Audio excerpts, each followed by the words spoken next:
The hum of the airport terminal was a low, constant drone that usually made Alina feel sleepy, but today she was wide awake. She had been working for months on this deal, the biggest one of her career. As the CEO of Vantage Logistics, she was used to long hours and high stress, but this trip was different. This was the final stretch. She was flying across the ocean to sign the papers that would merge her company with Skystream Cargo. It was a billion-dollar deal, and she was the one holding the pen. Alina walked down the jet bridge and stepped onto the plane. The air inside was cool and smelled of expensive leather and faint perfume. She turned left into the first-class cabin. Her seat was 1A, right at the very front. It was the best seat on the plane, with plenty of room to stretch out her legs. She wasn't dressed up. She was wearing comfortable gray sweatpants, a clean white t-shirt, and a baseball cap pulled low over her eyes. She looked like any other tired traveler trying to get some rest, not like a woman who controlled a massive empire. She stowed her carry-on bag in the overhead compartment and sat down with a sigh of relief. As soon as her seatbelt was clicked, she pulled out her laptop. She needed to check the final numbers one last time. The screen glowed in the dim light of the cabin, filling with spreadsheets and contract drafts. She was focused, her eyes darting across the lines of text. Blocking out the rest of the world, more passengers began to board the plane. The cabin slowly filled up with the sound of chatter, bags being shoved into bins, and flight attendants offering drinks. Alina didn't look up. She was in the zone, calculating profit margins and logistics routes. Suddenly, a shadow fell over her laptop screen. Someone was standing right next to her, blocking the light. "Excuse me," a man's voice said. It was loud and sharp, cutting through the quiet hum of the cabin. Alina paused and looked up. Standing in the aisle was a man in his late 40s. He was wearing a tailored navy blue suit that looked like it cost more than a used car. He had a watch on his wrist that sparkled under the overhead lights. His hair was perfectly gelled back, and he held a glass of champagne in one hand. He didn't look happy. "You're in my seat," the man said, his voice dripping with impatience. Alina blinked, confused for a second. She looked at the seat number on the armrest, then back at her boarding pass sticking out of the pocket in front of her. "Oh, I think you might be mistaken," Alina said politely. She pointed to the number. "This is 1A. That's what it says on my ticket, too." The man let out a loud, annoyed sigh. He rolled his eyes so hard, it looked like they might get stuck. "Look, I don't have time for games. I fly this route every week. This is my seat. I always sit here." Alina closed her laptop slightly. She didn't like confrontation, but she wasn't about to give up her seat just because this guy was loud. "Sir, I have a ticket for 1A. If there is a double booking, we should get the flight attendant to sort it out. But I'm not moving until we know for sure." The man laughed, a short barking sound. He looked around the cabin, trying to catch someone's eye, as if he was performing for an audience. "I know what's going on here," he said, leaning down closer to her. His tone was mocking. He looked at her sweatpants and her sneakers, then back at his expensive suit. "You probably upgraded at the gate, didn't you? Used some miles or a credit card perk? You think just because you got lucky, you can take the seat that a paying customer actually uses." Alina felt a flash of anger in her chest, but she pushed it down. She was a professional. She dealt with difficult people all the time. "I didn't upgrade at the gate," she said calmly. "I booked this ticket months ago. Please, just let the flight attendant check." The man waved his hand dismissively, splashing a little bit of champagne out of his glass. It landed on the aisle floor. "I don't need to check. I know how this works. People like you see an empty seat and try to grab it." He turned his head toward the front galley. "Excuse me, can we get some service here?" A flight attendant hurried over. She was a young woman with a bright, painted-on smile that looked a little strained. "Yes, sir. How can I help?" "This woman is in my seat," the man said, pointing a finger at Alina. "I'm in a rush to get some work done before we take off, and she refuses to move. She's holding up the boarding process." The flight attendant looked at Alina, then at the man, then back at the ticket in the man's hand.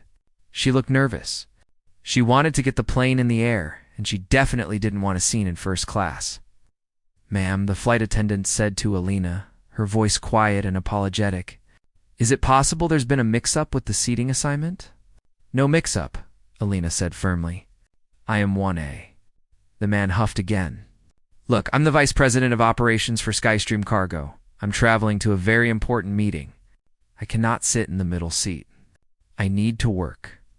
He said the name of his company as if it was supposed to mean something to her, as if it was a magic spell that would make her disappear. Alina froze. Skystream Cargo. That was the company she was buying. She looked at the man's face again. She had seen his picture on the company website in the leadership section. His name was Mark. He was a mid-level executive, not the CEO, but definitely important enough to be at the signing tomorrow. He didn't recognize her. He had no idea that the woman in the sweatpants was his new boss. She opened her mouth to speak, to tell him who she was, but something stopped her. She saw the way he was looking at her, with such arrogance and disrespect. He saw a young woman in casual clothes and assumed she was nothing. He assumed he was better than her. Mark turned back to the flight attendant. Are you going to do your job or not? There are plenty of other seats. Just move her to economy or somewhere else. I need to get set up. The flight attendant bit her lip. She looked at the long line of people still waiting to board behind Mark. The pressure was on to close the door and push back from the gate. Ma'am, the flight attendant said to Alina, bending down to whisper. I'm so sorry, but it's really busy tonight. If I can get you to move to another seat, maybe we can avoid a scene. It would really help me out. Lena looked around. The other first-class passengers were watching. Some were looking at their phones, pretending not to notice, while others were staring openly, waiting to see the drama. Mark stood over her, tapping his foot, a smug smile on his face. He was confident he had won. He knew that the crew would always side with the loud, angry man in the suit to keep the peace. Alina felt her face get hot. It wasn't fair. She had done everything right. She had paid for her seat. She had arrived early, and she had a right to be there. But she also knew that arguing here in the aisle would only make her look crazy in front of everyone. And the flight attendant looked like she was about to cry. Fine, Alina said. Her voice was quiet, but steady. I'll move. Smart choice, Mark said, stepping aside to let her out. Alina stood up. She was tall, but right now she felt small. She grabbed her laptop and shoved it into her bag, then yanked her carry-on down from the bin. The bag was heavier than she remembered, or maybe she was just tired. She walked past Mark, refusing to look him in the eye. She could smell his cologne, strong and spicy. Thank you, he said, though it didn't sound like thanks. It sounded like a victory speech. Alina walked down the aisle away from the big leather seats in the legroom. She passed through the thick curtain that separated first class from business, and then the next curtain into economy. The plane was packed. People were squeezing past each other to find their spots. She found her new seat near the back, squeezed into a middle seat between two large men.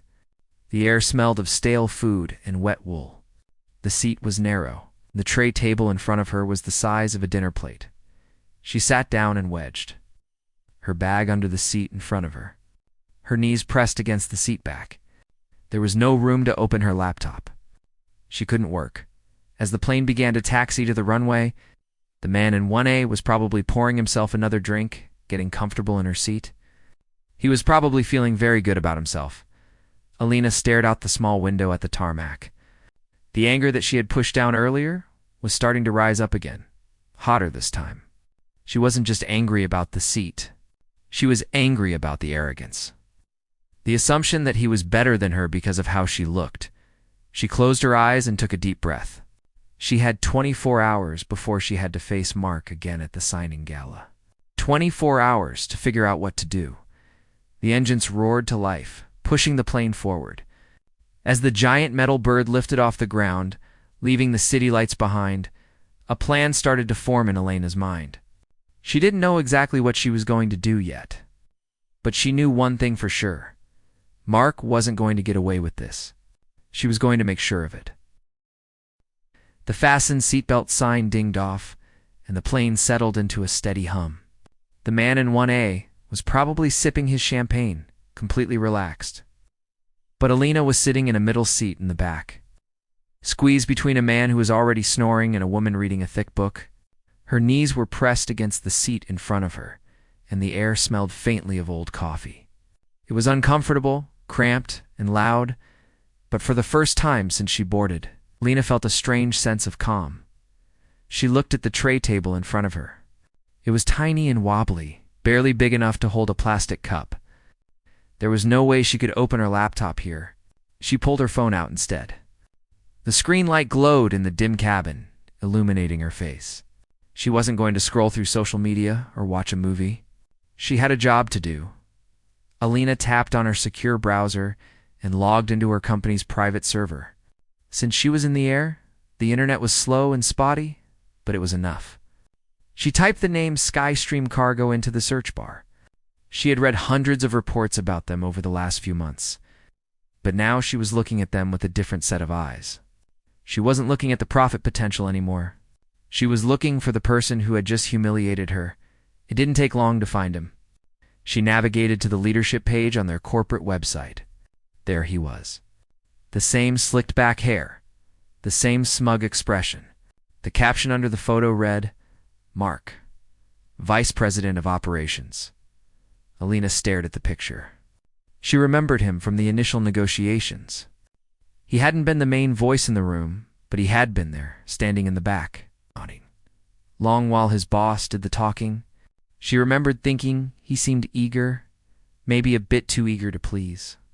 Now, seeing his face again after the confrontation on the plane, she realized that his eagerness was actually arrogance. He acted like he owned the place, even though he was just an employee. She zoomed in on the image, looking at the details. In the photo, he was wearing the same expensive watch. It made her blood boil a little bit. This was the man who told her she didn't belong in first class. This was the man who told the flight attendant she was just someone who got lucky. But Alina knew that getting angry wouldn't help. She needed to be smarter than him. She needed to be cold. She opened the passenger manifest file. It was a secure document that listed everyone on the flight, along with their ticket details and passport information. She scrolled down until she found his name. It was right there, next to a seat number that wasn't 1A. He was actually booked in 1B, the seat next to hers. He hadn't even been in the wrong seat originally. He just wanted the window seat, or perhaps he just wanted to bully her out of hers. Alina swiped back to the Skystream financial files. She had memorized the big numbers, the revenue, the growth charts, but she had never had a reason to look closely at Mark's specific department. She opened the folder labeled Operations Budget. At first glance, everything looked normal. There were rows and rows of numbers, lists of trucks, fuel costs, and driver salaries. It looked boring, exactly the kind of thing that puts people to sleep. But Alina had been doing this for a long time. She knew how to read between the lines. She noticed a pattern in the fuel reports. Every week, on Thursday nights, there was a massive spike in the fuel budget for a specific fleet of trucks based out of their main hub. It was labeled Emergency Overtime Shipments. Alina frowned. She tapped the screen, pulling up the GPS logs for those specific trucks. The GPS system tracked where the vehicles went. According to the logs on those same Thursday nights, the trucks didn't go to the shipping docks or the warehouses. They drove to a residential area on the outskirts of the city, parked there for 4 hours, and then drove back to the depot. Why would a delivery truck park in a neighborhood for 4 hours? Alina whispered to herself. She did the math in her head. The fuel cost for those trips was triple what it should have been for a normal route.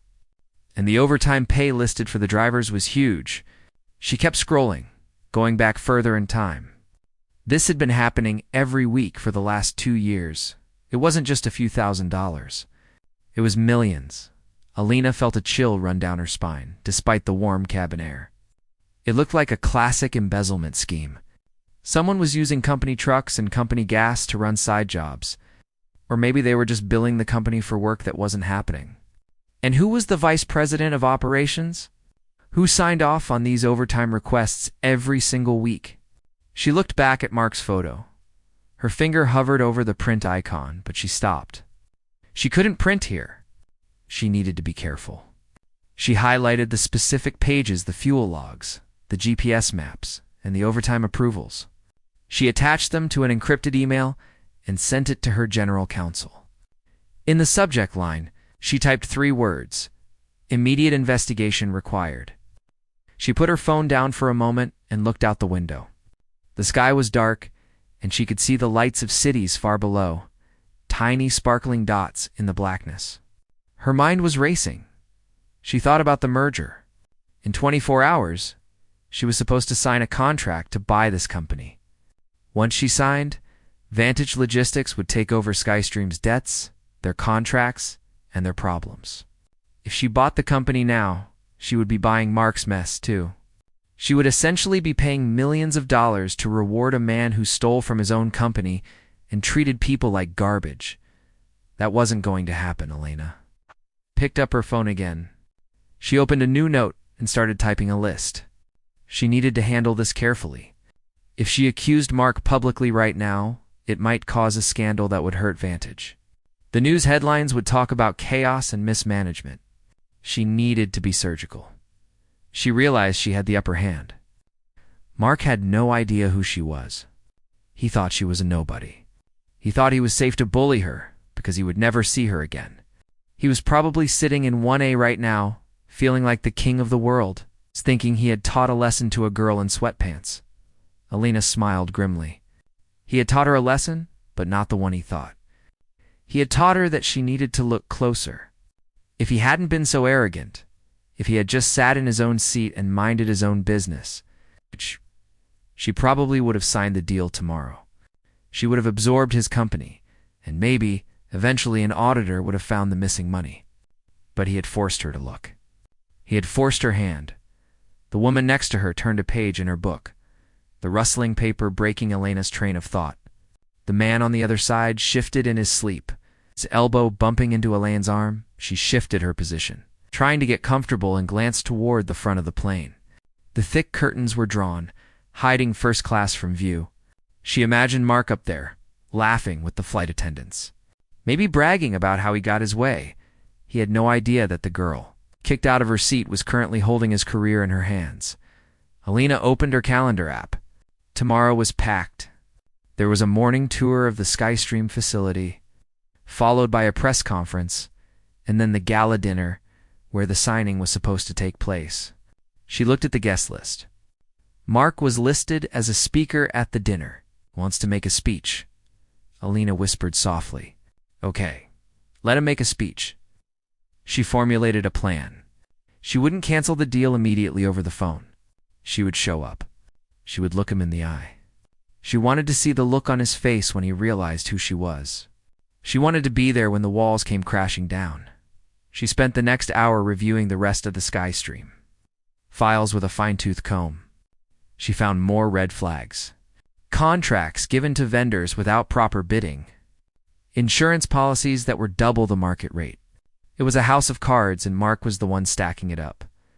By the time the pilot announced that they were beginning their descent, Elena was exhausted, but her mind was made up. The wheels of the plane touched the tarmac with a bump. The man next to her woke up, yawning loudly. The lights in the cabin flickered on, making everyone squint. Elena stayed in her seat as the other passengers scrambled to get their bags. She didn't want to rush. She watched as the plane emptied out, waiting for the crowd to thin. She knew Mark would be in the premium line at passport control, breezing through while the rest of them waited. He was probably already in a luxury car on his way to the city. That was fine. He could have his head start. She knew exactly where he was going. She knew she would be there waiting for him. She grabbed her bag and slung it over her shoulder. As she walked up the jet bridge, her legs felt a little stiff from the small seat, but her step was light. She wasn't the tired traveler anymore. She was the CEO with a mission. She walked through the terminal, blending in with the crowd, just another face in the sea of travelers. But hidden in her pocket, her phone held the secrets that could destroy a company. She hailed a taxi outside the airport. The driver asked her where she wanted to go. "Take me to the Grand Hotel," she said, as the taxi merged onto the highway. Speeding toward the city lights, Elena looked at her reflection in the window. The baseball cap was pulled low, hiding her eyes. No one would look at her and see a threat. And that was exactly how she wanted it. The game had changed, and Mark didn't even know they were playing. The taxi ride through the city felt like a blur. Rain was smearing against the windows, turning the streetlights into long glowing streaks of neon red and yellow. Alina sat in the back seat, watching the city go by. Usually, when she traveled for business, the company would have sent a luxury car to pick her up. There would be a driver holding a sign with her name on it, waiting to take her to the fanciest hotel in town. But tonight, she didn't want that. She didn't want the VIP treatment. She wanted to be invisible. When the taxi pulled up to the curb, she wasn't at the grand hotel where the gala was being held. Instead, she was at a small, nondescript business hotel a few blocks away. It was clean and safe, but it wasn't where anyone would expect a billionaire CEO to stay. She paid the driver, grabbed her bag, and walked into the lobby. The clerk barely looked up as he handed her a keycard.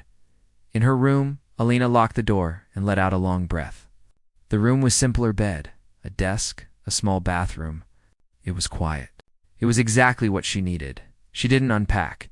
She didn't take off her shoes. She walked straight to the desk and set up her war room. She pulled out her laptop and connected it to the portable internet hub she carried in her bag.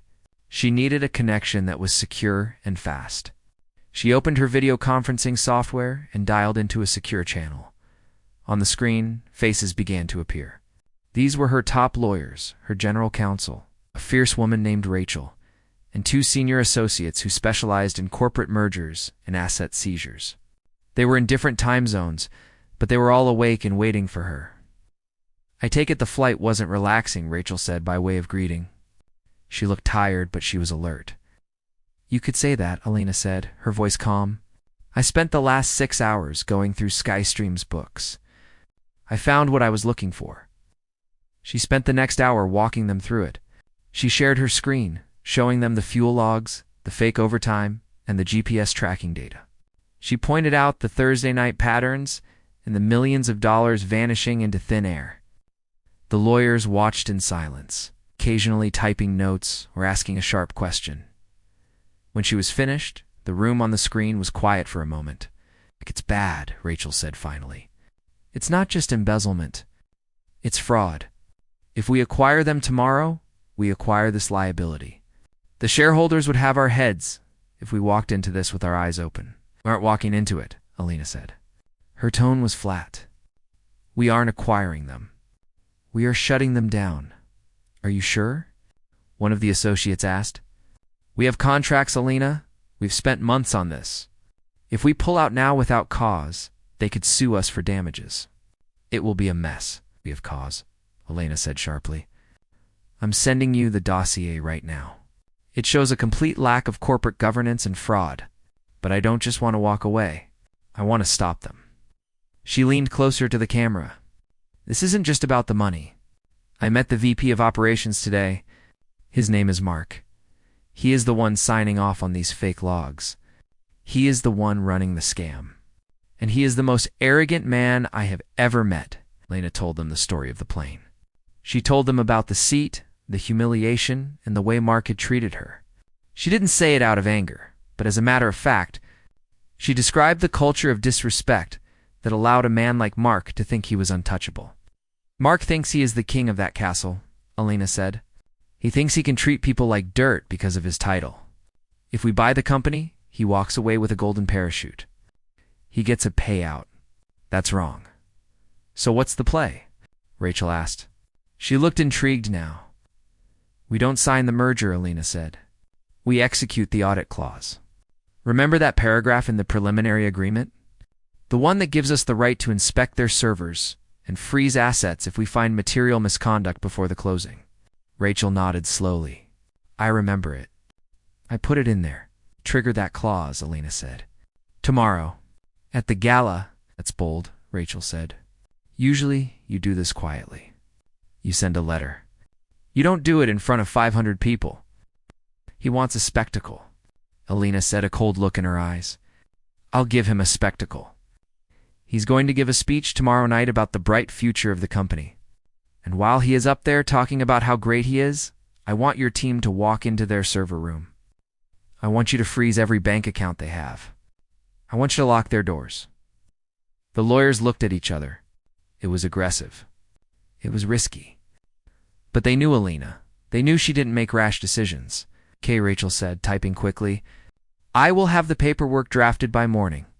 We can file the injunction as soon as you give the word. Good, Alina said.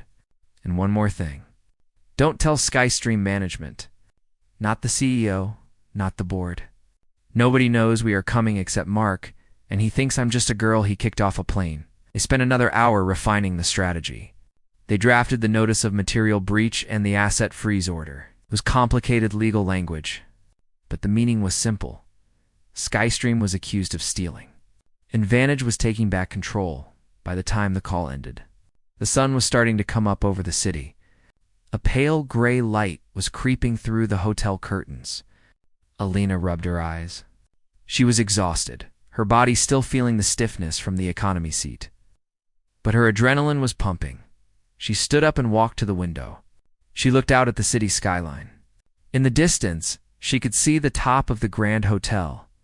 It was a tall, glass building shining in the morning light. It seemed peaceful from here. She knew that inside that hotel, the staff was already setting up for the night's event. They were polishing glasses, arranging flowers, and setting up the stage. Mark was probably waking up in a luxurious suite, maybe ordering room service, feeling proud of himself. He probably thought the plane incident was just a funny story. He could tell his friends. Alina turned away from the window and walked to the bathroom. She turned on the shower and let the hot water run. She stepped under the spray, letting it wash away the grime of the travel and the stress of the flight. She closed her eyes and visualized the night ahead. She pictured the ballroom. She pictured the people in their tuxedos and fancy dresses, sipping drinks and laughing. She pictured Mark standing at the podium, smug and confident, and then she pictured herself walking in. She wasn't going to wear her sweatpants today. She wasn't going to wear the cap. She needed to look the part. She needed to look like the person who held the power. She had brought one good outfit with her, a sharp, tailored black suit and a white silk blouse. It was simple, but it was strong. When she got out of the shower, she dressed carefully. She put her hair up in a sleek bun. She put on minimal makeup, just enough to look professional. She looked in the mirror. The woman staring back looked calm, focused, and dangerous. She packed her laptop back into her bag. The lawyers were ready. The documents were prepared. All that was left was to go there and pull the trigger. Alina checked her watch. It was 10 a.m. The gala wasn't until 7 p.m. But she had things to do. She needed to meet with the legal team in person to hand over the hard copies of the evidence she had gathered on the plane. She needed to brief the security team she had hired. She grabbed her keycard and her bag and left the room. She walked out of the hotel and into the busy morning street. The city was awake now. Cars were honking, people were rushing to work, and the smell of coffee filled the air. Alina hailed a cab. The Grand Hotel, she told the driver. The traffic was heavier now. The taxi moved slowly through the streets. Alina watched the people on the sidewalks. They were going about their normal lives, having no idea that in just a few hours, a major company was going to be brought to its knees. She checked her phone one last time before she arrived. There was an email from Rachel. Asterisk documents are ready. We are in position. Asterisk Alina smiled. It wasn't a happy smile. It was the smile of someone who has solved a difficult puzzle.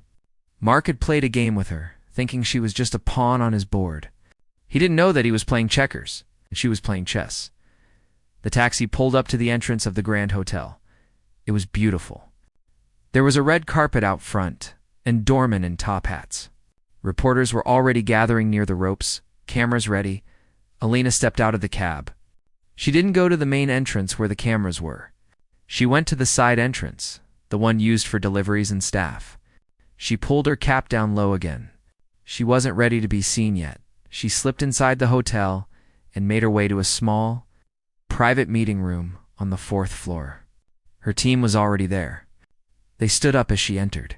Let's get to work, Alina said. She placed her laptop on the table. The screen still showed Mark's face, frozen from the website's screenshot. Tonight, she told the room, we don't just sign a deal.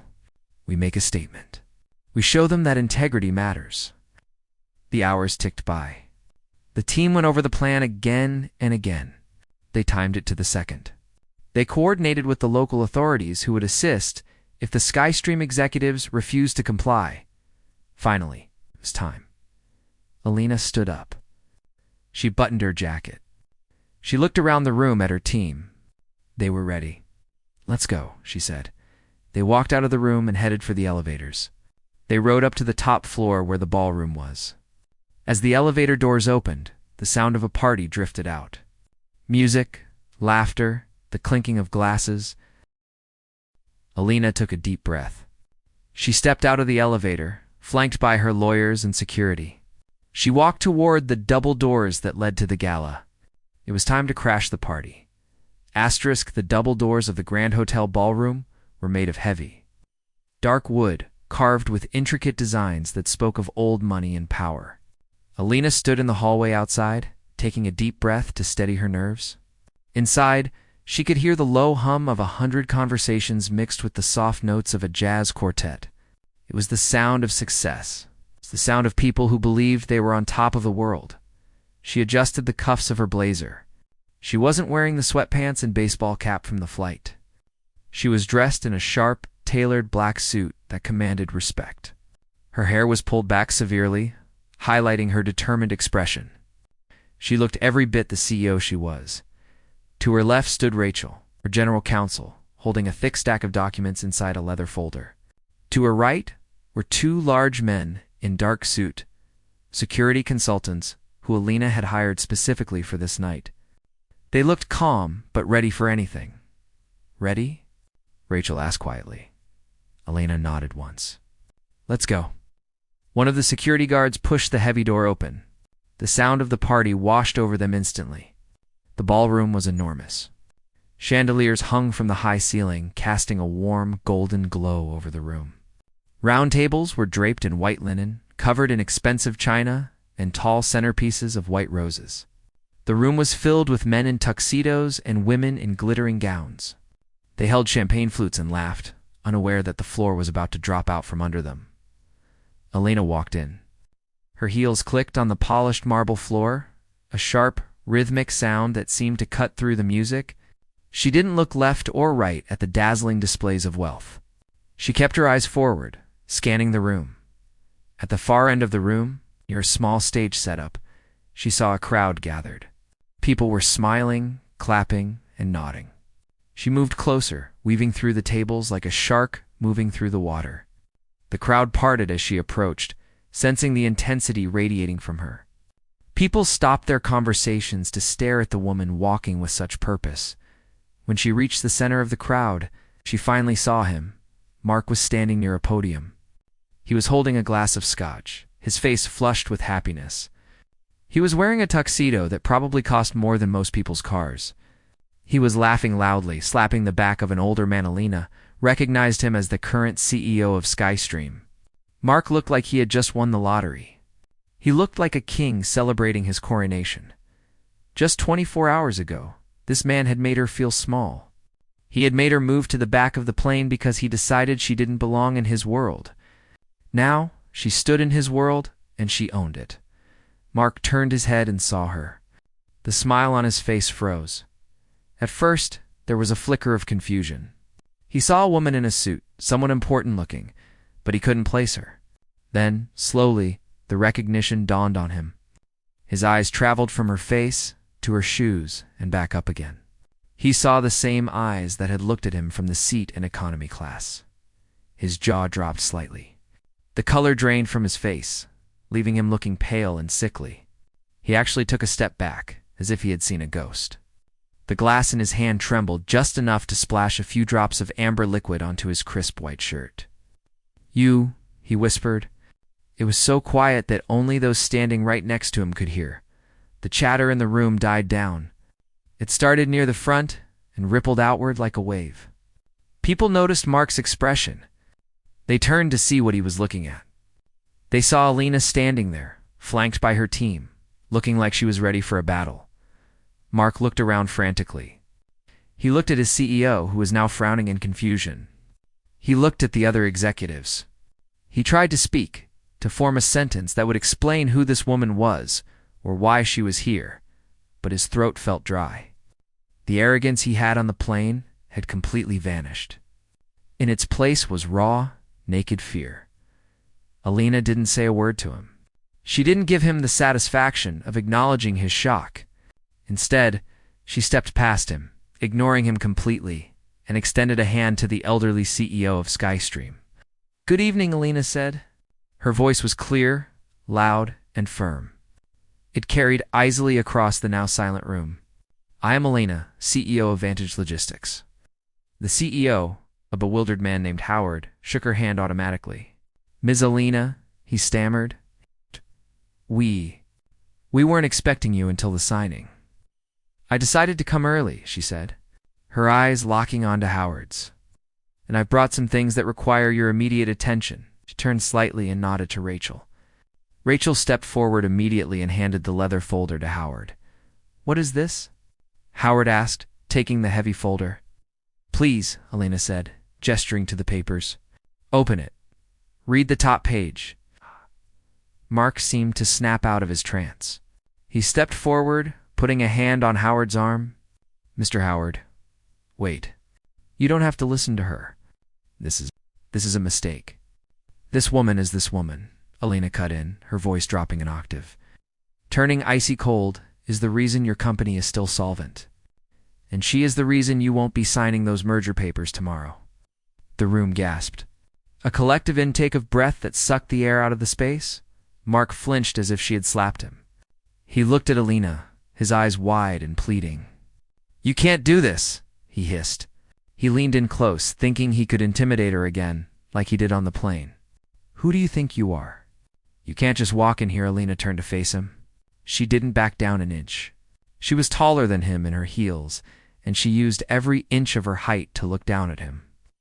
"I am the person you forced out of seat 1A yesterday, Mark," she said, loud enough for the people closest to hear. "I am the person you told didn't belong. I am the person you humiliated in front of a plane full of people." The whispers started instantly. People in the crowd turned to each other, murmuring, "Seat EN. Yesterday." "Mark did what?" Mark's face turned a shade of red that was almost purple. He looked around, panic setting in.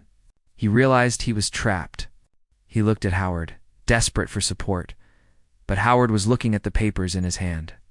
His face was growing pale. "Is this true?" Howard asked, his voice shaking.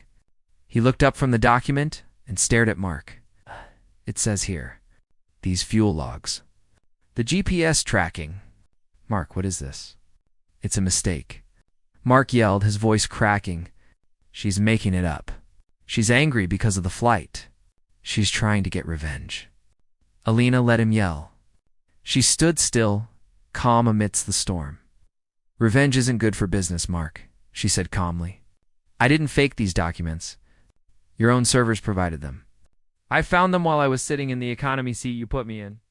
I had nothing else to do, so I looked at your books, and what I found was disgusting." She turned back to the room, addressing everyone. "This man," she pointed at Mark, "has been stealing from your company for years. Millions of dollars. He has been billing for work that never happened, for trucks that never moved. And he was arrogant enough to think that no one would ever notice." She paused, letting the weight of her words sink in. "But the worst part," she continued, looking at the faces of the employees, "the partners, the investors, is the way he treats people.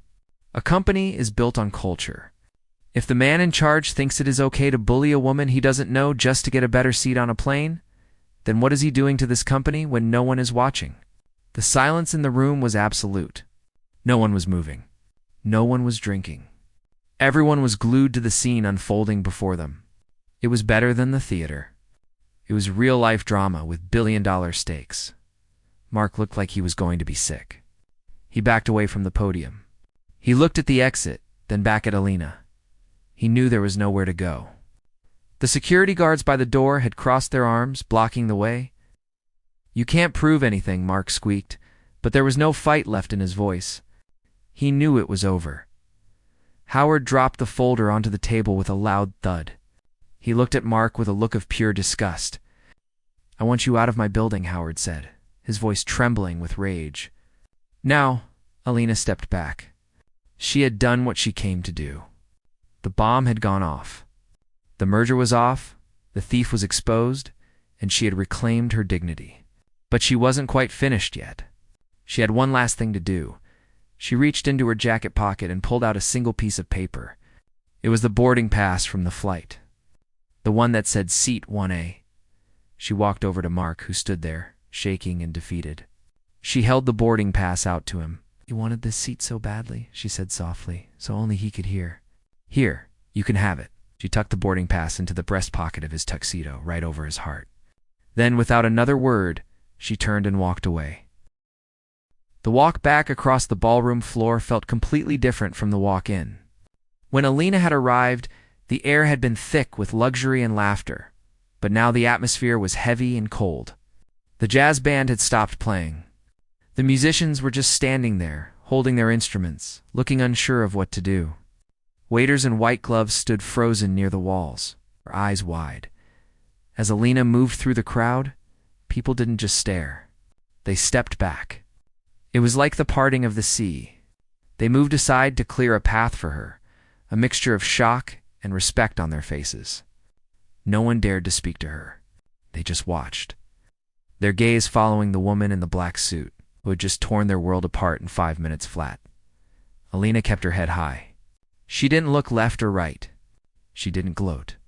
She kept her expression neutral, almost bored, as if shutting down a billion-dollar company and exposing a criminal was just another Tuesday for her. Behind her, she could hear the low murmur of voices starting up again. It wasn't the happy buzz of before. It was the frantic noise of a crisis. She could hear Howard, the CEO of Skystream, shouting orders into his phone. She could hear Mark's voice, too, trying to protest, trying to make excuses, but sounding weak and pathetic. It was a sinking ship, and she was the only one who knew how to swim. She reached the double doors where her security team was waiting. They held the doors open for her, and she stepped out of the ballroom and back into the quiet hallway. The heavy thump of the doors closing cut off the noise of the panic inside. The silence was instant and peaceful. Rachel, her lawyer, let out a long breath and wiped a bead of sweat from her forehead. "That was intense," Rachel said. "I thought he was going to pass out right there." "He deserved to sweat," Alina said, adjusting her jacket. "He's lucky I didn't call the police to drag him out in handcuffs right there." "That might still happen," Rachel noted, closing her leather folder. "The evidence you gave them is solid. Howard is furious. Once he realizes the depth of the theft, he will want to prosecute to save his own reputation." "Good," Alina said. "Let them sort it out. My work here is done." They walked down the long, plush hallway toward the elevators. Alina felt lighter with every step. The weight of the last 24 hours, the cramped plane seat, the humiliation, the anger was lifting off her shoulders. She had walked in carrying a burden. She was walking out, leaving it behind. As they waited for the elevator, Elena's phone buzzed. It was a text message from her assistant back at headquarters. It just said, "Asterisk news is already breaking. Skystream stock is halted. Our investors are confused but supportive." Alina typed a quick reply, heading to the airport. "I'll brief everyone in the morning." Asterisk, she put the phone away. The elevator doors dinged and slid open. It was empty. She stepped inside, followed by her team. She pressed the button for the ground floor. As the smooth metal box carried them down, she looked at her reflection in the polished brass doors. The woman staring back looked strong.